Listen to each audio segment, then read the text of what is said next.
Oh, I have to rip the case apart to get a decent shot out of this camera.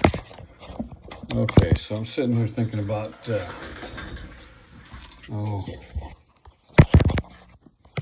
stuff, and I'm thinking, all right, I ought to put this story on video just in case I haven't put it somewhere where it can be found again. I'm going to start putting together stories here and there and maybe assemble them eventually and turn them into a book. So I had hitchhiked out of California, had a business there. I think that one was called Frosty and Company, and I was doing construction, remodeling, paint, repairs, a lot of it for apartment complex owners. One of them was Joe Combs. Joe Combs was like winning the San Diego apartment or residential rental management award month after month. The locals would kind of try to coax him into not showing up once in a while so somebody else could win it. But Joe was teaching me about how to do residential income property real estate. I don't know, I've spun off even before I got started on this story. The story is that when I left California, I'd gotten sick of being there. Adrienne Erickson, who was a maiden name, Adrienne Hurst, she'd married some Erickson guy that was a rock star, and her family was the Hearst Castle family. They'd booted her out for marrying this rock star. I end up in Oklahoma because I bailed out of California after, too many speeding tickets, too much activity, got divorced from Tracy, had been out of the Navy for 4 years, living in San Diego. It was just time to bail out of there.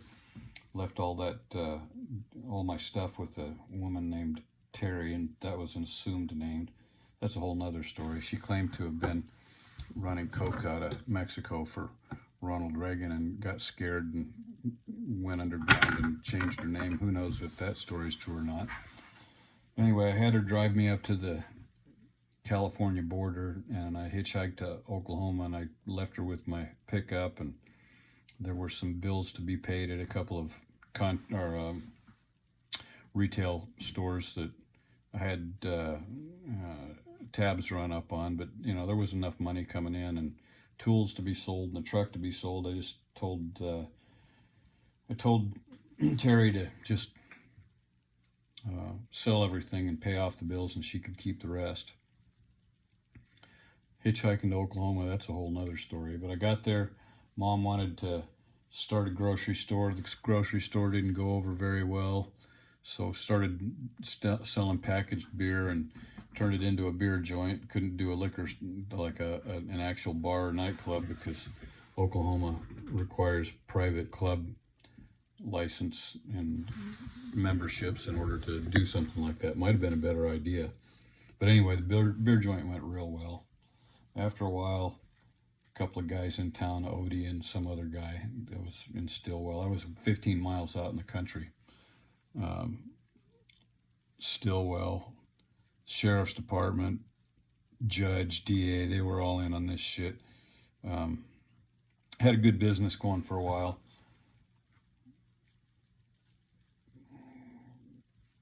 Sheriff locks the door up.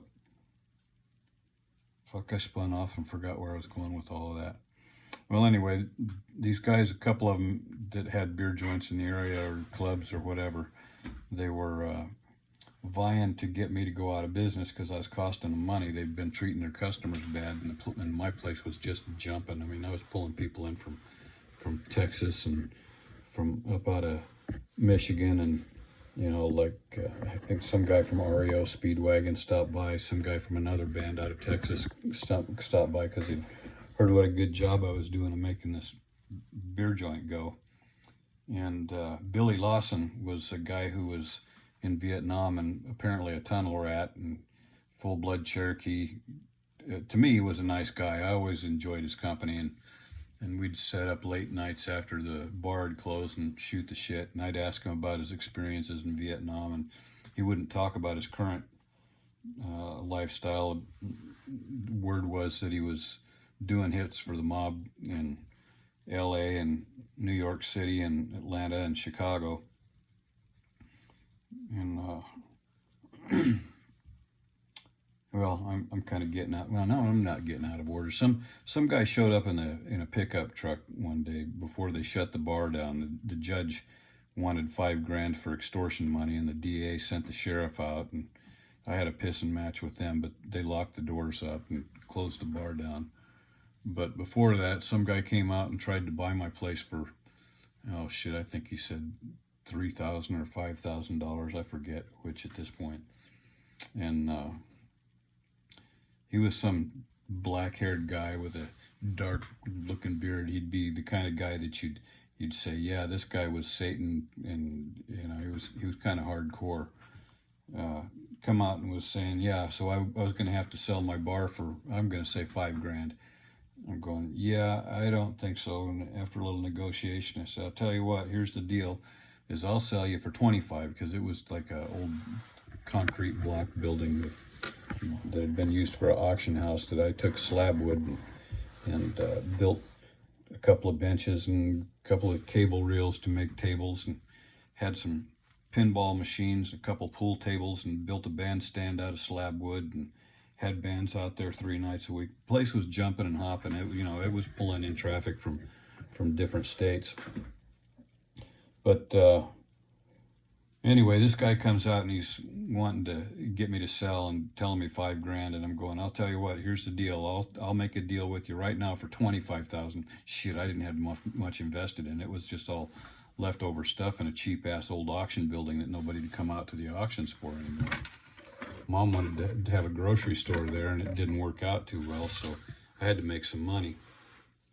And so this guy's going, yeah, well, I'm going to have to go talk to my people about that. I said, if you walk out the door, there's no talking to your people. You tell them it's $30,000, or they can just go fuck themselves. And he's going, well, you can't talk to me that way. And it's like, I already did, man. So go do your job. Tell your people what you need to tell them. And it's $30,000. Well, then he come back later, and he had some long drink of water, some blonde kid with him. And the two of them was supposed to be kind of scary. And he come in and run one of my customers off. I had a big ashtray, about so big around, what do you call it? Pottery, ceramic, something ashtray. One of those old green ones that when people were still smoking and throwing ashtrays on the table. So he picks this thing up and breaks it and scares my customer off. And I'm going, motherfucker, you can add that to the price of the purchase if they're balls enough to come in here and try to run me out. They're balls enough to come in here and pay the price. And so he pulls out this 45 and lays it on the table, and Mom was in the back of behind the, we had a back bar with a propane stove that she'd cook in the evenings, and, you know, what's for dinner? Whatever I fucking feel like cooking. You know, but people would buy her stuff, and we were selling beer by the can there, and had a bandstand, and it was jumping and hopping. I mean, standing room only 3 nights a week. We had it going on. So anyway, they wanted my place. I was running the other places out of business. And so the second time he comes in with a bottle of tequila, and he's going to try to drink me under the table. And at that point, you know, you don't go into a guy's bar and try to drink him under the table. That's just a fucking bad idea. If anybody has that notion in mind that you're going to go and take over a bar, the odds are that it's a bad idea. So anyway, he pulls his 45 out and throws it on top of that big spool, and he's going, now we're here to buy this bar. And Mom walked up behind him, and she used to carry a 25 auto in her bra, and she brings it up, she goes and clicks it behind his ear and puts the barrel up against the back of his skull behind his ear. And she said, mister, I think you better disassemble that thing and put it away. Yes, ma'am, he said. No, he wasn't so tough all this. I'm going, Mom, what the fuck are you doing? I got this. She said, he's going to put it away. And so he disassembled, he pulled the guns out. She said, just pull those, clear the barrel, get the bullets out of the clip, stick that shit in your pocket. And she says, and I don't think you ought to be sitting here drinking with these guys either. And I'm going, well, I got this, Mom. And I was sitting there with another pistol in my lap. I had a .38 revolver that if there was going to be a gunfight. Anyway, so we sat there, and and start doing these drinks back and forth, and tough guy talking and negotiating and shit, and then being cool with each other, you know, that's like a roller coaster ride. And this fucking kid's sitting there, pretty soon he's like he drifts off the bottom of his chair and slips onto the floor. And I go, man, I think you better pick your buddy up and go home and come back and try this another time. Well, as funny as it was, when it was all over with, I get to thinking about what's going on. I'm thinking, oh my God, you know, there could have been a gunfight and there could have been dead people laying all around, including me. And this guy started looking, I was drunk and smoked some pot and was just pretty fucked up. And I'm thinking, okay, so the devil himself just came in here to try to make a deal with me, and I just ran him and his little buddy off. And so I went looking for Billy Lawson, and the only person that really knew where to find him was Johnny Baird, because Billy owned like 300 acres of a mountainside. And shit, we used to sit around at night and go, Billy, man, you can see. He would get on the band and play with the band. You don't come in. Hey, Frosty, you know, man. They called me Frosty there. Hey, Frosty, you mind if I get up on there and play with the band on the? And I'm going, Bill. I mean, he was good. I was happy to have him on the bandstand, and people just loved to listen to him. So he gets up there and he'd be playing on the bandstand. And at night, when the bar was closed down, we'd sit around and talk about stuff. And I'm going, man, you can play and sing so well, Bill. Why the hell are you doing what you do for a living? Yeah. He goes, well, you know, Frosty, he said, when I was in Nam, they was scared of me, so they sent me home early, and I didn't like that. I was good at what I did, and I like what I did. And I felt like I was out getting rid of evil people, and then I come back here, and then somebody offers me a job for doing what I like to do, and I'm good at it. He said, I'll tell you what, Frosty, I never killed nobody that didn't deserve it. I'm going, yeah, well, that's pretty cool, Bill. You know, at least you're an ethical murderer. Yeah, you got that right. Well, anyway, so this is the guy that I go looking for. I send Johnny out to find him. And next day, Bill shows up, and, you know, like before opening time on the bar, it was like on a Friday or something. Frosty, I heard that you had some problems out here, and you didn't bother come let me know. He said, you know, I've been telling people that I got an interest in this place, and I hope you don't mind. I'm going, Bill, like I would mind. No, I think that's really cool. And I liked him. He was a good man, other than what he did for a living. And he was just tougher than fucking cast iron.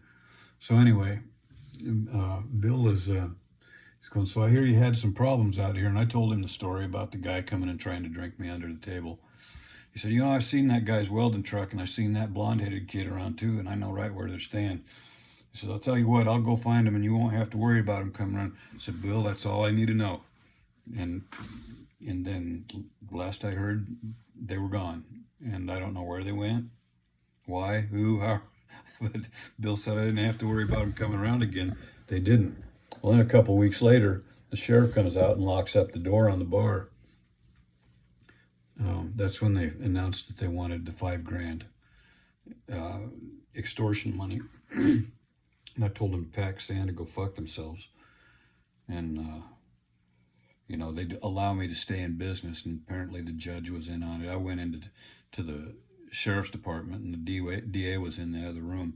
I said, I'm here to see the DA. I understand he sent the sheriff out. They'd sent the sheriff. The sheriff had gone out and had the Baptists, 15 miles out in the country, and they had all the Baptist churches sign off on this petition calling me a public nuisance. In Stilwell, Oklahoma, Adair County. Are you fucking kidding me?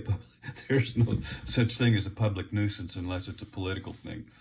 So anyway, I go in there to tell the DA that he and the judge can fuck themselves, because I'm not paying them 5 cents, and they can just put 5 nickels up their ass for all of me. And you can't talk to me that way. It's too late. I already did. Well, tells the secretary in front, call the sheriff and get him out here. And so you don't need to worry about that. By the time he gets here, I'll be long gone. So I was gone, and then like 2 weeks later, they locked the doors up on the place, and so I just broke in and started selling shit out the front. And when people would show, how come you're closed, Frosty? I'm going, well, you know, and I'd start telling them the stories. You know, like, you know that helicopter that the sheriff's got? How the fuck do you think they paid for it? Billy Bob up on the mountain over there thought that Joe was stealing his shit, and Joe thought that Billy Bob was stealing from him for getting even with him. And how do you think they got that helicopter? Then there was some old guy lost his farm, and there were a couple of stolen semis out there, and a stolen Corvette and a stolen Jag, and what they'd do is they'd steal these guys' crops from around the mountainsides there and fill these two semis up. They were stolen semis, and they'd take the semis and drop them off with the load of weed in them. One in New York and one in Chicago, and then it'd be two sheriffs in the vet and the Jag, and then a sheriff each driving the two trucks. They'd go make their delivery, collect the money, and then they'd come back, and if they got stopped at a DOT check station along the way, they'd pull out their badges and keep going. So I start telling these stories around, and then I start hearing that my life was in danger. So, and then Adrian, she got kind of nutty because I'd been getting laid out the bar, and she was cutting me off and shit. So I quit being faithful to her. We weren't married anyway, but it got kind of weird. I pulled up out there. She had moved into a place with me and Mom. I told Terry not to let her know where I was living, and Terry gave her my truck and sent her out, and so when she was out there, I just went ahead and kept her. She wasn't a bad gal, but lupus and fibromyalgia and myomyopathy, all this fucking rich people diseases.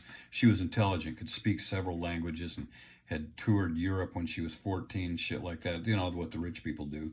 So anyway, she got mad because I was banging these chicks at the bar. Actually, one of them was Tracy Nelson. She claimed to be Willie Nelson's first wife. I never confirmed that. I never confirmed any of that shit, really. It was just the stories they were telling me. It could have been anything. But Tracy told me about she'd had Willie's first kid and that sort of thing. So anyway, Adrian gets mad. I go out like 3 o'clock in the morning, 4 o'clock in the morning one night after the bar was closed, and figured I'd check up on her. And she pretends that she doesn't know who's out in the driveway. And I taught her to shoot her great grandmother she'd been bequeathed an old .38 revolver, pretty gun, but it had a lot of wear and tear on it. But I taught her how to shoot it, and then I get out there at 3 o'clock in the morning one morning, and she comes out the fucking front porch, just unloading that fucking pistol in my direction.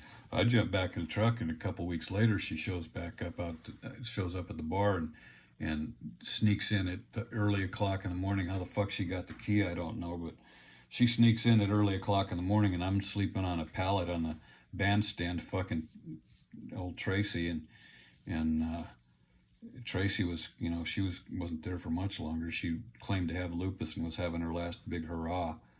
But anyway, Adrian shows up with Krista. Krista was her daughter. She didn't treat that girl well. That's psychological fucking warfare. Anyway, so Adrian shows up with Krista and wakes us up on the bandstand and goes, "See, this is what these rotten little motherfuckers will do, is you think that you're in love with them, and then they'll be out fucking in a bar somewhere." It wasn't very nice. I mean, but anyway, where was I going with that? So Adrian, Billy, the bar, telling people. I heard the judge got taken off the bench and the DA was disbarred. The FBI came out. They were probably out there because they didn't get their cut more than anything. Anyway, the FBI came out and hearsay. I wasn't there for it. By that time, I'd run away and gone to learn to drive a truck at diesel truck driving schools in Sun Prairie, Wisconsin. And when I come back, I start hearing that the sheriff had been arrested and gone to prison, and a couple of his deputies had lost their job, and the judge had been taken off the bench, and the DA had been disbarred, and I'm sure that they got a whole new batch of criminals in there. Fuck, that's what happens throughout government anyway.